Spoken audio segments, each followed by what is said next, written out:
Hello students, आप सबका स्वागत है अपने नए लेक्चर पर। लेक्चर नंबर 15, जिसमें हम देखेंगे आयोनाइजेशन एंथैल्पी।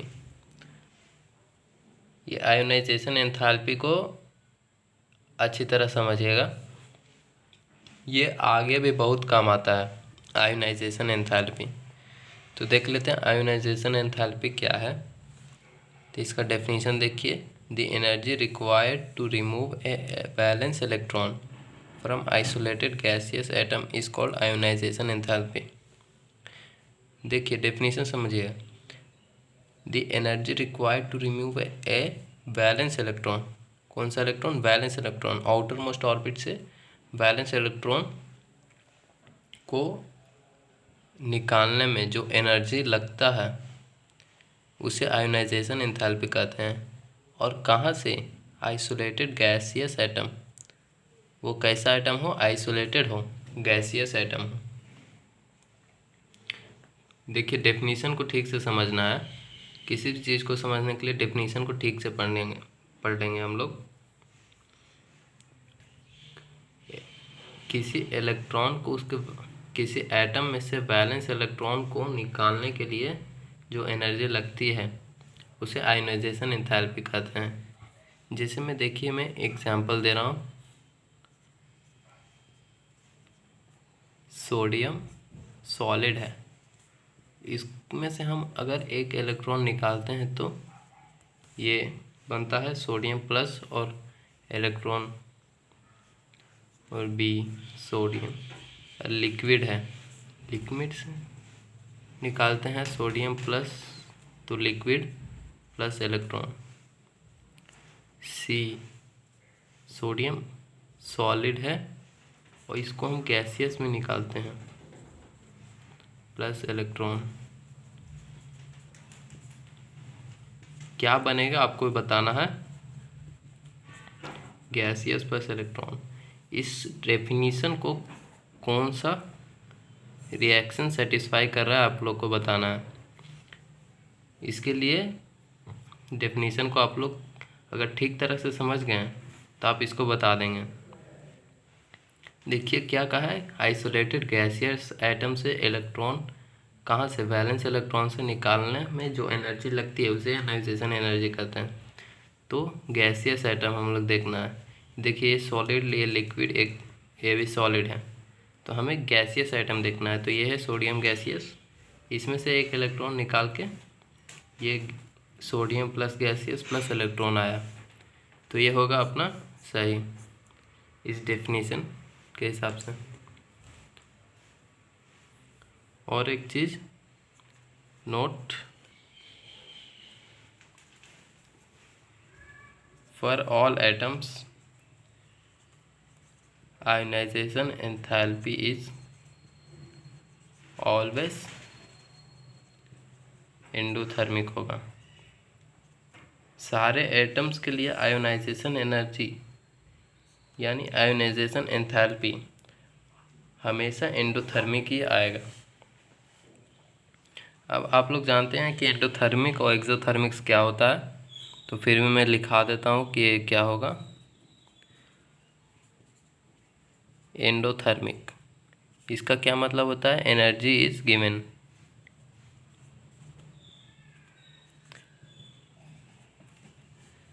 एनर्जी इसमें दिया जाता है बॉन्ड बनाने के लिए। और एक्सोथर्मिक, एनर्जी इज रिलीज्ड होता है इसमें।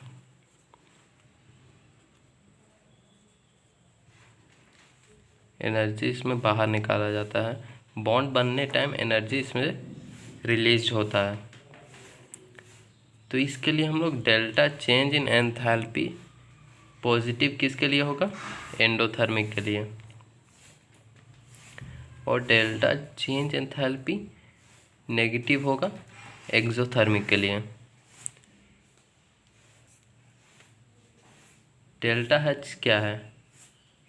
डेल्टा एच यहाँ पर चेंज इन एंथैल्पी है।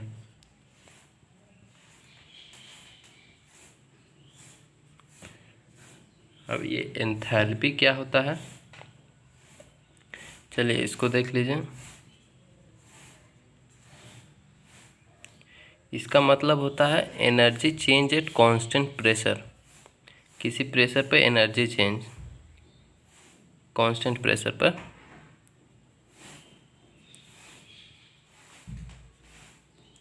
Energy change at constant pressure.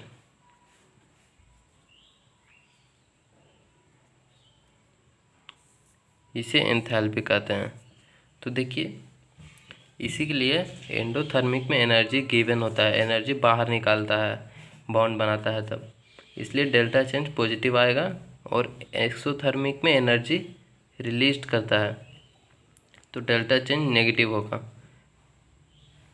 Delta enthalpy. तो एंथैल्पी देखिए क्या है। अब हम लोग आगे आते हैं। अब हम लोग देखते हैं कि आयोनाइजेशन एंथैल्पी हमें क्या कहना चाह रहा है। इसका मतलब ये होगा कि जिसका आयोनाइजेशन हाई होगा उससे इलेक्ट्रॉन निकालने में डिफ़िकल्ट होगा, बहुत दिक्कत होगा, इलेक्ट्रॉन उस निकालने में बहुत दिक्कत होगा। जिसका आयोनाइजेशन एनर्जी कम है उससे तो इलेक्ट्रॉन हम लोग आसानी से निकाल सकते हैं। तो देखते हैं।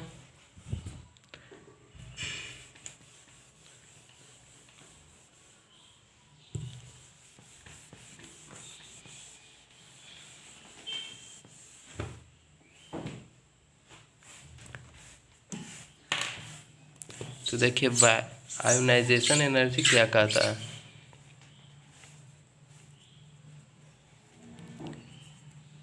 Value of ionization energy tell अस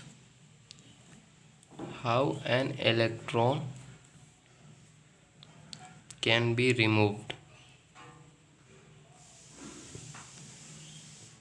तो इसमें देखिए, if ionization energy is very high तो इलेक्ट्रॉन रिमूवल डिफ़िकल्ट हो जाएगा।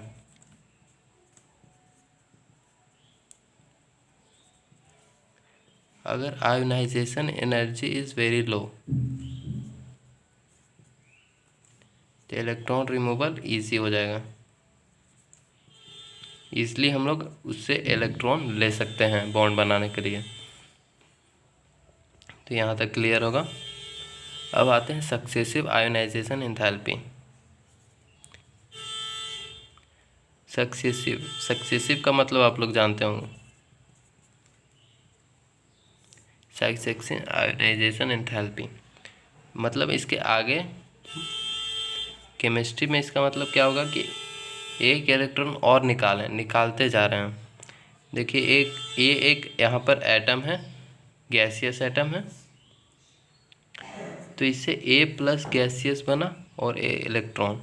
तो इसका चेंज एंथैल्पी कितना होगा, आयोनाइजेशन एनर्जी 1। अगर ए प्लस गैसियस से निकाल रहे हैं हम लोग, यानी इसके सक्सेसिव से निकाल रहे हैं, तो ए प्लस 2 गैसियस प्लस इलेक्ट्रॉन, तो इसका चेंज इन एंथैल्पी होगा आयोनाइजेशन एनर्जी 2। अगर ए प्लस 2 गैसियस से हम लोग और इलेक्ट्रॉन निकाल रहे हैं, ए प्लस 3 गैसियस प्लस इलेक्ट्रॉन, तो इसका चेंज इन एंथैल्पी क्या होगा, आयोनाइजेशन एनर्जी 3। ये देखिए, ionization energy 1, ionization energy 2, ionization energy 3। ये आयोनाइजेशन एनर्जी n तक जाएगा, एक एक इलेक्ट्रॉन जब निकालेंगे तो n तक जाएगा। और all called successive ionisation enthalpy. ये सारे सक्सेसिव आयोनाइजेशन एंथैल्पी है। इसका क्या मतलब हो गया, the value of successive ionisation enthalpy always increase. जैसे जैसे हम लोग सक्सेसिव आयोनाइजेशन एनर्जी निकाल रहे हैं, तो देखिए यहाँ पर 1, 2, 3 ये सब इंक्रीज कर रहा है।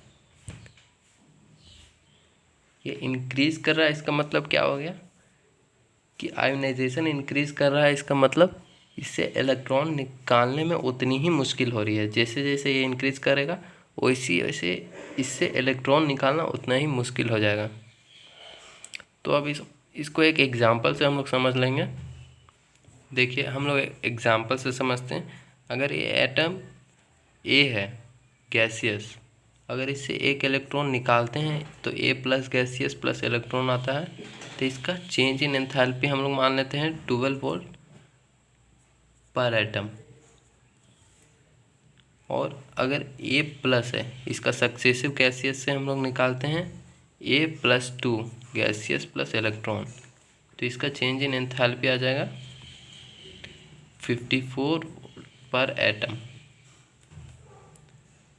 ये हम लोग माने हैं। तो फाइंड द एनर्जी चेंज, इसमें एनर्जी चेंज हमको निकालना है। Find the energy change for a gaseous, A plus 2 gaseous plus 2 electron. 2 electron निकाल दिए हैं। इसका क्या मतलब है, यहाँ पर देखिए ये दोनों ऐड हो रहा है, तो इसको ionization enthalpy 1 plus ionization enthalpy 2, तो दोनों ऐड करके 66 वोल्ट पर एटम आता है।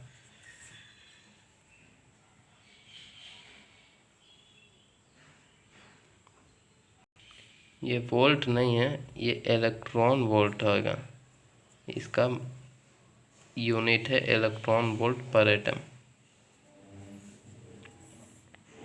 इसका यूनिट्स, हम लोग यूनिट्स की बात करते हैं तो आयोनाइजेशन एंथैल्पी का एक अलग यूनिट है। किस किस में हम लोग निकालते हैं, किलो जूल पर मोल, और दूसरा आता है किलो कैलोरी पर मोल, और तीसरा आता है इलेक्ट्रॉन वोल्ट पर एटम। ज़्यादातर आपको इसी में मिलेगा, इलेक्ट्रॉन वोल्ट पर एटम में।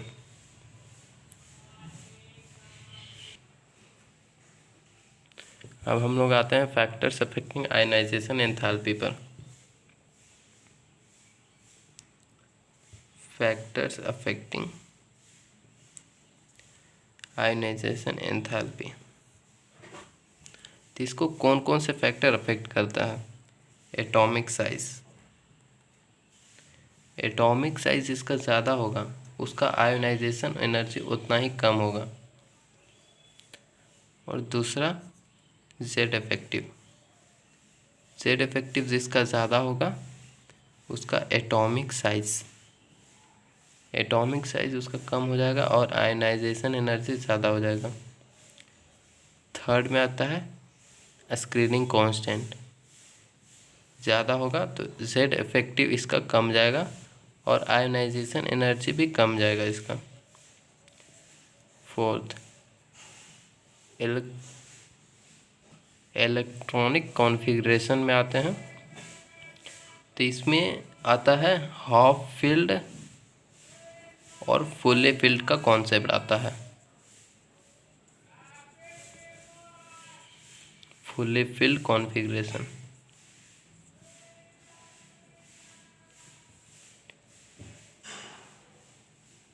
Are more stable, thus removing an electron is much more difficult।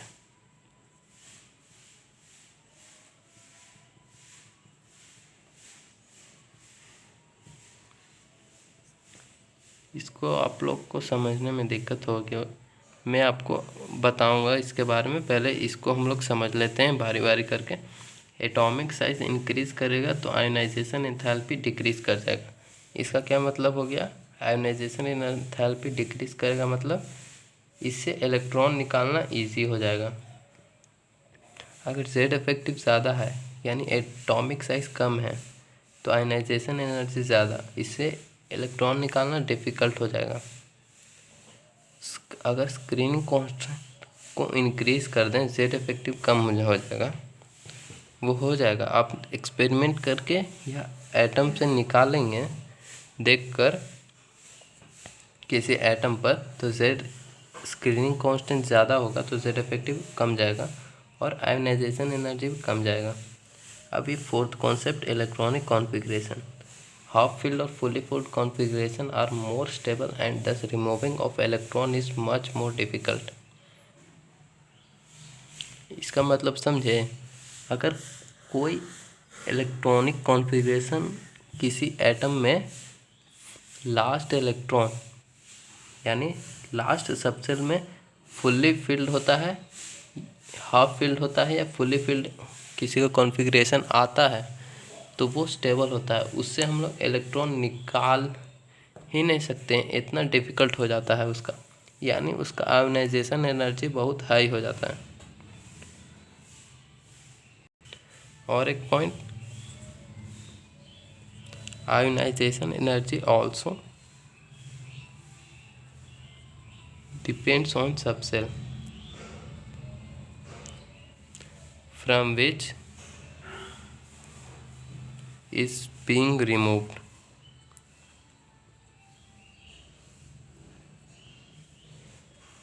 ये आयोनाइजेशन एनर्जी सबसेल पर भी डिपेंड करता है। इसमें मैंने ऑर्डर भी बताया था कि सबसेल का पावर ज़्यादा होता है, उसी तरह इसमें होता है एस का ज़्यादा, फिर पी, फिर टी का ज़्यादा होगा एफ से। अगर एस सबसेल से हम लोग बात करें तो इससे डिफ़िकल्ट हो जाएगा इलेक्ट्रॉन निकालना, लेकिन एफ से हम लोग ईजियर निकाल सकते हैं ईजिली। अब हम लोग आगे देखते हैं trends of ionization energy in modern periodic table. Periodic table में किस तरह का ट्रेंड ये फॉलो करता है आयोनाइजेशन एनर्जी पर हम लोग देखेंगे। एस और पी ब्लॉक के पहले ये लिख लीजिए, एस, पी, डी और एफ आयोनाइजेशन एनर्जी का पावर इस ऑर्डर में।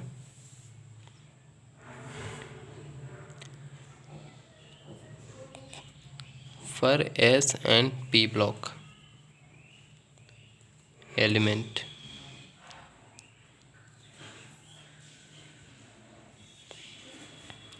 और लेफ्ट से राइट की ओर जा रहे हैं इन ए पीरियड।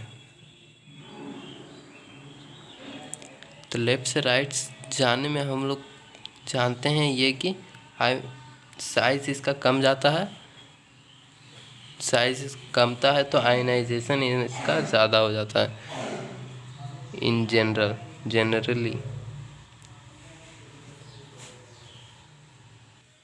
तो इसमें हम लोग एग्जांपल में पीरियड 2 को हम लोग लेते हैं, तो इसमें एलिमेंट्स कौन कौन से हैं, lithium, beryllium, boron, carbon, nitrogen, oxygen, fluorine और नियोन है। अगर इसका हम आयोनाइजेशन एंथैल्पी ऑर्डर लिखते हैं तो हम लोग जनरली क्या लिखेंगे, इस हिसाब से साइज़ कम था है तो इधर साइज़ कम रहा है, आयोनाइजेशन एनर्जी हाई हो जाएगा इस साइड, तो इससे हम लिखेंगे लिथियम, बेरिलियम, फिर बोरोन, फिर कार्बन, फिर नाइट्रोजन, फिर ऑक्सीजन, फिर फ्लोरीन, फिर नियोन। लेकिन इसमें बेरिलियम और बोरोन और नाइट्रोजन और ऑक्सीजन में ये ऑर्डर गलत हो जाता है। क्यों गलत होता है देखिए, मैं उसको भी बताता हूँ। इसमें लास्ट इलेक्ट्रॉन 2s2 में आता है और बोरोन में इलेक्ट्रॉन 2s2 और 2p1 में आता है, और इसका देखिए नाइट्रोजन में 2s2 और 2p3 और फिर 2s2 2p4। ये देखिए इलेक्ट्रॉनिक कॉन्फ़िगरेशन का जो मैंने इसके पहले रूल बताया, जो 5th रूल था,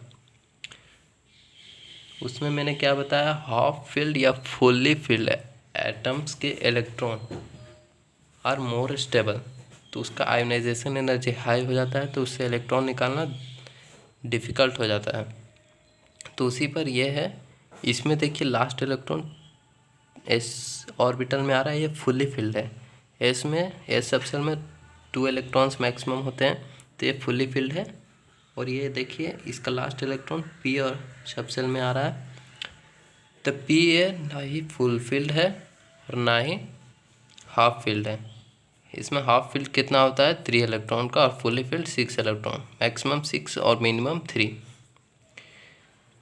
तो ये इसका करेक्ट ऑर्डर इधर हो जाएगा लिथियम से बड़ा बोरोन, बोरोन से बड़ा बेरिलियम, बड़ा यानी आयोनाइजेशन एंथैल्पी की हम बात कर रहे हैं।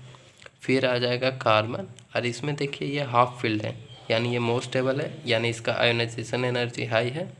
तो इसका आयोनाइजेशन एनर्जी हाई है तो ये आ जाएगा ऑक्सीजन के बाद, ऑक्सीजन फिर नाइट्रोजन फिर फ्लोरीन, बाकी हम वैसे ही लिख देंगे नियॉन। तो ये ऑर्डर है सही, ये करेक्ट ऑर्डर है, ये इनकरेक्ट है। और ऐसे ऐसे सवाल आप लोग को मिलेगा। अब हम पीरियड 3 में देखें, पीरियड 3 के एलिमेंट्स को देखते हैं कि उसमें किस तरह ऑर्डर फॉलो कर रहा है। तो उसमें भी यही रहेगा, साइज कमेगा पीरियड 3 में, लेफ़्ट टू राइट जाते हैं तब, और आयनाइजेशन एनर्जी हाई होगा। तो इसमें हम लोग क्या लिखेंगे,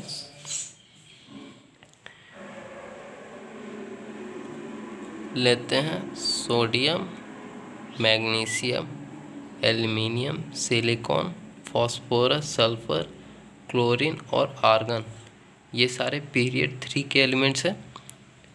इसको हम लोग को इंक्रीजिंग ऑर्डर में लिखना है,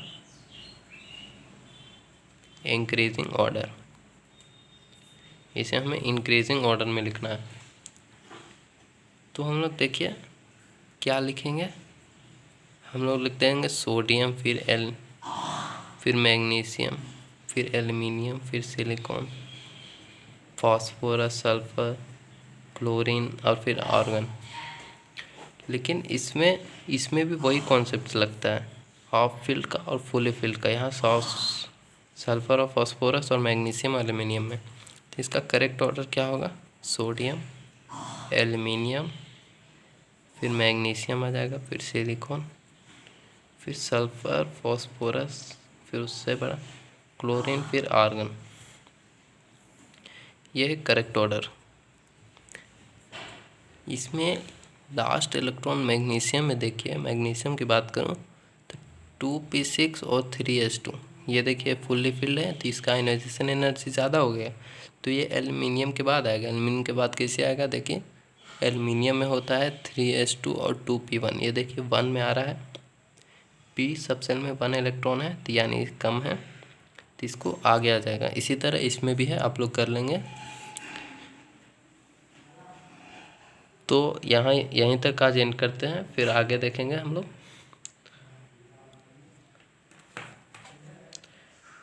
आगे भी हम लोग इसी के बारे में कुछ चर्चा करेंगे, उसके बाद तो देखा जाएगा।